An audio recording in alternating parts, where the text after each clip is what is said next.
This is the Shanghai Post Museum.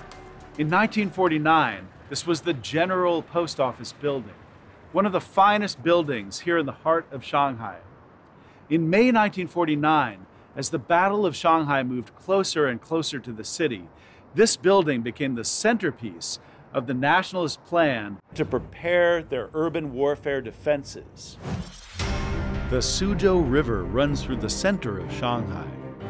Along the north banks were some high-rising and sturdy buildings: the Broadway Mansion, the Post Office Building, the Embankment Building. The nationalist defenders were determined to fight to the last man at this line of defense. From where I'm standing, you can see that this was the perfect position for the defenders. With machine guns set up in the windows of the building, sandbagged bunkers, and armored vehicles on the north bank, the defenders could easily pin down the PLA soldiers trying to cross the bridge below. Unless, of course, the PLA used heavy artillery.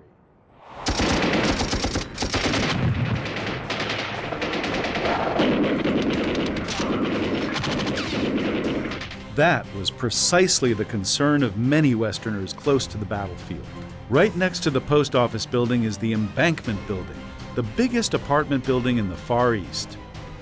At the time, it housed more than 1,000 residents with 300 foreigners. American newspaperman Bill Powell was among them. He was the editor of a famous English language magazine, China Weekly Review.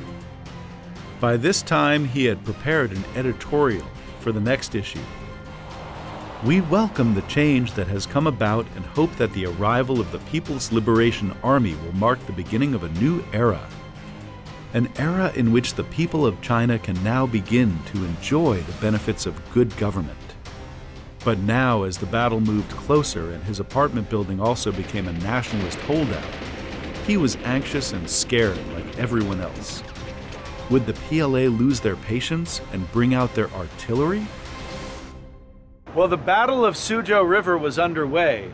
An American journalist, Harrison Foreman, was on the rooftop of the Cathay Hotel, looking down upon PLA soldiers attacking nationalist defenders in the Huangpu Garden.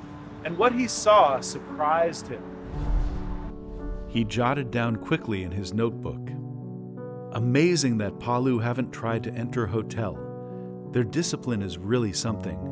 How easy it would be for them to come in, set up some machine gun on the roof or in the bunside rooms, and blast the Garden Park nationalist defenders. By this time, the battle for most of the southern part of Shanghai was already over. So, Harrison Foreman decided to walk there to have a look. When he walked to Nanjing Road, he saw something even more surprising. He added what he saw in his notebook. Single non-com with a Tommy gun patrols Nanking Road, like a mother protecting sleeping children. It's a touching scene. These youngsters must be dead tired marching and fighting for days and nights. The rattle of gunfire doesn't disturb them. They are sound asleep. All afternoon they had slept soundly along Nanking Road on the sidewalks, a most incredible thing for a conquering army to do.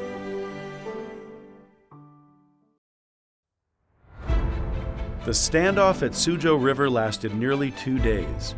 Despite heavy casualties, the People's Liberation Army on the south bank of Suzhou River waited patiently and chose to encircle the line of defense instead of blasting their way through.